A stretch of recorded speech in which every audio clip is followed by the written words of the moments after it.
Super Mario Odyssey is widely considered one of the greatest 3D platformers ever made. It received near-perfect review scores, with Metacritic ratings hovering around 97 out of 100. It won countless Game of the Year awards. It sold over 27 million copies.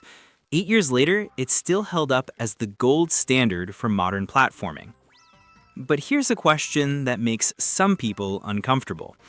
Is Mario Odyssey actually that good, or is it overrated? I know.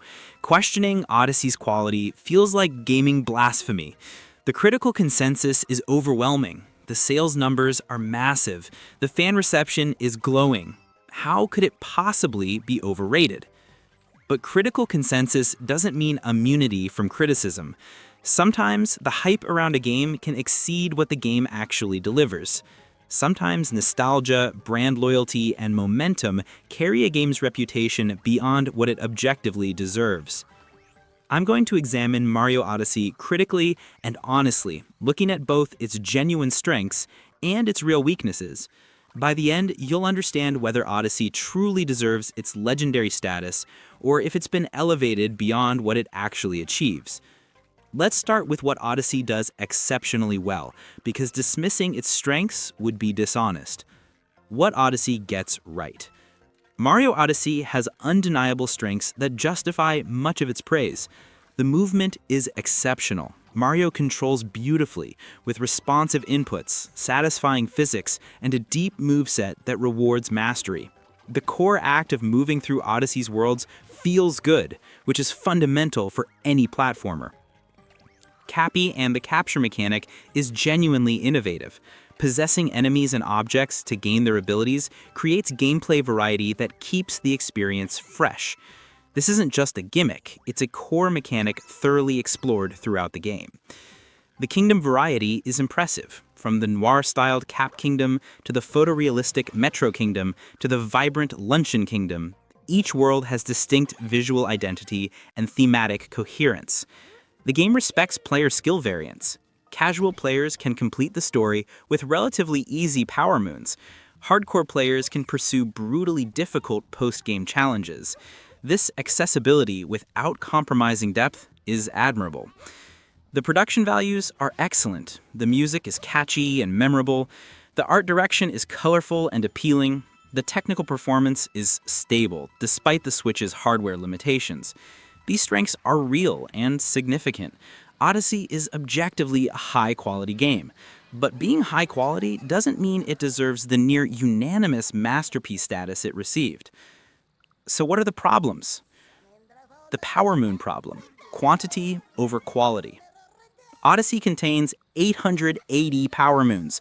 This massive number was a deliberate design choice, shifting from Super Mario 64's 120 stars to nearly 8 times that amount. The philosophy was more moons means more constant rewards, better pacing, and continuous motivation. And in theory, this makes sense. But in practice, the sheer quantity of moons creates significant problems. First, individual moons feel less valuable. In Mario 64, each star was an achievement. You completed a significant challenge, got a star, and felt accomplished. The scarcity made each star meaningful. In Odyssey, moons are so abundant that collecting them feels routine rather than special. You grab a moon, there's a quick animation, and you immediately move on to find the next one. The celebration is perfunctory because moons are everywhere. Second, many moons require no skill or creativity. A huge portion of Odyssey's 880 moons are given for trivial tasks, ground-pounding a glowing spot, talking to an NPC, buying them from shops, or simply being in the right location. These aren't challenges, they're checkboxes. Critics defend this by saying, just ignore the easy moons and focus on the hard ones. But that's not a defense, it's an admission that a significant portion of the game's content is filler. Third, the abundance removes the satisfaction of mastery. When you can complete the story by collecting the easiest 15 to 20% of available moons, you never need to engage with the game's harder challenges. Casual players can finish Odyssey without ever truly mastering its mechanics. Compare this to Mario 64, where getting all 120 stars required competence at every aspect of the game. You couldn't just cherry-pick easy stars and ignore the rest. The game demanded mastery for completion. Fourth, the quantity creates decision paralysis. When you have 880 objectives, none feel urgent or important. You wander aimlessly, collecting whatever's nearby rather than pursuing specific goals. The abundance removes focus. The Power Moon philosophy isn't entirely bad.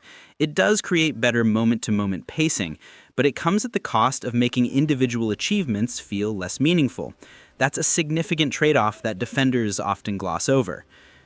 The capture mechanic, underexplored potential. Cappy's capture ability is Odyssey's signature innovation. You can possess dozens of different enemies and objects, each with unique abilities. This mechanic has enormous potential. Imagine if each capture target had complex, fully developed movesets that required mastery. Imagine if the game built entire extended challenges around specific captures. Imagine if captures had depth comparable to Mario's own movement. But Odyssey doesn't fully explore this potential. Most captures are used briefly and superficially. You capture something, use it for one simple task, then never need it again. Very few captures have the depth to sustain extended gameplay. The Goomba stack mechanic is cute but shallow. The T-Rex is powerful but simplistic. The bullet bill flies in a straight line. Most captures have one obvious function and limited depth beyond that. There are exceptions. The Pokio, the bird that uses its beak as a grappling hook, has interesting movement potential. The Uproot, the plant creature, has momentum-based gameplay. These captures show what the mechanic could have been with more development. But for every deep capture, there are 5 shallow ones. The Fork, in Luncheon Kingdom, exists for one puzzle. The Tropical Wiggler is used for a single traversal challenge. Countless captures are one-note gimmicks rather than fully realized mechanics. This represents missed opportunity. Odyssey has a revolutionary mechanic, but doesn't invest the time to make most captures truly interesting. The breadth is impressive, but the depth is lacking. Compare this to something like Super Mario Galaxy's gravity mechanics, which were thoroughly explored across both games, with increasingly complex challenges building on the core concept. Odyssey introduces tons of captures, but explores few of them deeply. The kingdom design. Uneven quality. Odyssey's kingdoms vary wildly in quality, and some are frankly mediocre. The Cap Kingdom is a tutorial area, functional but forgettable. The Cascade Kingdom is decent but not remarkable. The Sand Kingdom is large but feels empty and repetitive. The Lake Kingdom is small and unmemorable. The Cloud Kingdom is literally just a boss fight. The Ruined Kingdom is another single boss kingdom with minimal content. These aren't terrible kingdoms, but they're not special either. They're functional spaces that exist to house power moons without providing particularly interesting experiences. Even the better kingdoms have issues. The Metro Kingdom is visually striking with its photorealistic humans, but the novelty wears off quickly, and the actual gameplay is standard platforming in an urban environment. The Luncheon Kingdom is colorful, but the lava and food theme is bizarre rather than charming. Only a handful of kingdoms, maybe the Wooded Kingdom, Sand Kingdom's more interesting sections, and parts of Bowser's Kingdom, feel genuinely well designed from start to finish. The problem is inconsistency. Some kingdoms are clearly more developed than others. Some feel like complete, cohesive worlds. Others feel like collections of isolated challenges with a thin thematic wrapper. This inconsistency suggests development time was allocated unevenly. Nintendo clearly spent more effort on certain kingdoms, while rushing others to meet release deadlines. The postgame. padding and repetition. After defeating Bowser, Odyssey unlocks additional power moons in each kingdom. On paper, this extends the game for dedicated players. In practice, much of the post-game content is tedious padding. Many post-game moons involve finding hidden coins scattered throughout kingdoms. This isn't challenging or creative, it's busy work. You're revisiting areas you've already explored thoroughly, searching for small purple coins you might have missed. Other post-game moons are slightly harder variations of earlier challenges. These feel repetitive rather than fresh. You're essentially replaying content you've already completed with minor difficulty increases. The darker side of the moon is legitimately challenging and well-designed. It's a gauntlet that tests mastery of every mechanic. But it's one challenge among dozens of padded, repetitive post-game tasks. The post-game feels designed to artificially extend playtime, rather than provide genuinely compelling additional content. It's quantity for quantity's sake, not quality content that enriches the experience. The story barely exists. Mario games don't need complex stories, but Odyssey's narrative is almost non-existent, even by Mario standards. Bowser kidnaps Peach to marry her. Mario chases them across kingdoms. You fight Bowser, you save Peach. That's it. There's no character development, no meaningful plot progression, no emotional stakes, and no thematic depth. The story exists purely as justification for visiting different kingdoms. Again, Mario games don't need deep narratives. But compare Odyssey to Super Mario Galaxy, which had a melancholy story about Rosalina's past, themes of loss and connection, and an emotional resonance that elevated the experience. Odyssey could have done something interesting with its globe-trotting adventure premise. It could have developed Cappy as a character. It could have explored Bowser's obsession with Peach. It could have made the kingdoms feel like real places with histories and cultures. Instead, it's the most bare-bones narrative possible. This isn't a deal breaker, but it's a missed opportunity to add depth to the experience. The music. Inconsistent quality. Odyssey's soundtrack is generally good, with some standout tracks like Jump Up Superstar and the Fossil Falls theme. But the soundtrack is also inconsistent. Some kingdoms have memorable music, others have forgettable background tracks that barely register. More significantly, the music doesn't reach the heights of previous Mario games. Compare Odyssey's soundtrack to Super Mario Galaxy's orchestral masterpiece or even Sunshine's tropical themes. Odyssey's music is competent, but rarely transcendent.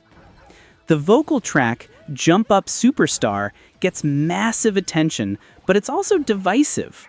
Some find it catchy and charming, others find it grating and overused. The music isn't bad, it's just not remarkable enough to justify the praise some critics gave it. It's good video game music, not legendary video game music. The difficulty. Too easy for too long. Odyssey's main story is extremely easy. Casual players appreciate this accessibility, but it creates pacing problems. For the first 15 to 20 hours, if you're even moderately skilled at platformers, you'll rarely face genuine challenges. Power moons are handed to you. Enemies pose minimal threat. Platforming challenges are simple. The difficulty doesn't meaningfully increase until post-game content, which many players never reach. This means a large portion of the player base experiences Odyssey as an easy, breezy platformer without much challenge. Easy isn't inherently bad, but when a game is lauded as one of the greatest platformers ever, you expect it to challenge your platforming skills. Odyssey largely doesn't until you've already beaten the story. Compare this to Celeste, which is difficult from the start and forces you to master mechanics progressively. Or Hollow Knight, which never lets you get too comfortable. These games respect player skill by providing appropriate challenge. Odyssey seems afraid to challenge players too much during the main story. It front-loads accessibility at the expense of meaningful difficulty, relegating the good challenges to optional post-game content. The comparison problem. Galaxy was better. Here's a controversial take. Super Mario Galaxy and Super Mario Galaxy 2 are better games than Super Mario Odyssey. Galaxy had tighter level design.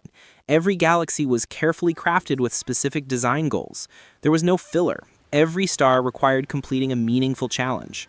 Galaxy's gravity mechanics were more thoroughly explored than Odyssey's capture mechanic. The game built increasingly complex challenges around its core concept. Galaxy's soundtrack is objectively superior. Koji Kondo and Mahito Yokata created one of gaming's greatest orchestral soundtracks. Galaxy's story, while simple, had emotional resonance through Rosalina's storybook. It created a sense of melancholy and wonder that Odyssey lacks. Galaxy's difficulty curve was better paced. The main game provided appropriate challenge, and post-game content was genuinely hard without feeling padded. Galaxy 2 refined everything Galaxy did and added even more creative level ideas. Odyssey is more accessible and has more variety, but in terms of pure game design, the Galaxy games are more cohesive, more focused, and more consistently excellent. Yet Odyssey received higher review scores and is often considered the better game. This suggests recency bias and the novelty of the Switch launch rather than objective quality assessment.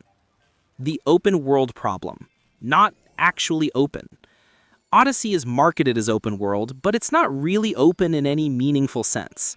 The kingdoms are small, disconnected areas rather than an interconnected world. You can't travel between kingdoms, you select them from a menu. There's no sense of geography or spatial relationship between locations. Within kingdoms, the design is fairly linear despite appearing open. Most power moons require specific approaches with limited variation. The openness is illusory. Compare this to Breath of the Wild, which released the same year and provided genuine open-world exploration with emergent gameplay and multiple approaches to everything. Odyssey is a collection of small sandboxes pretending to be open-world, not a truly open environment. This isn't necessarily bad, but it's misleading marketing that shaped expectations. The replay value question. How replayable is Odyssey? This matters for a game with legendary status. For casual players, replay value is low. Once you've beaten the story and collected enough moons to see the main content, there's little reason to return unless you're a completionist. For hardcore players, speedrunning provides replay value. The game's movement depth enables interesting routing and optimization. But for the average player who isn't speedrunning or pursuing 100% completion, Odyssey doesn't have much pull once you've experienced it once. The kingdoms don't significantly change, the challenges don't vary, you've seen everything the game offers. Compare this to games with procedural generation, dynamic systems, or multiple narrative paths that encourage replays. Odyssey is a largely static experience that doesn't change meaningfully on subsequent playthroughs. The "it's Nintendo" factor. Here's an uncomfortable truth. Some of Odyssey's praise comes from brand loyalty rather than objective assessment. Nintendo games receive benefit of the doubt from critics and fans. A good Nintendo game gets reviewed as great. A great Nintendo game gets reviewed as perfect. If Odyssey had been made by any other developer, would it have received 97 Metacritic, or would reviewers have been more critical of its uneven kingdom quality, shallow captures, and abundance of filler moons?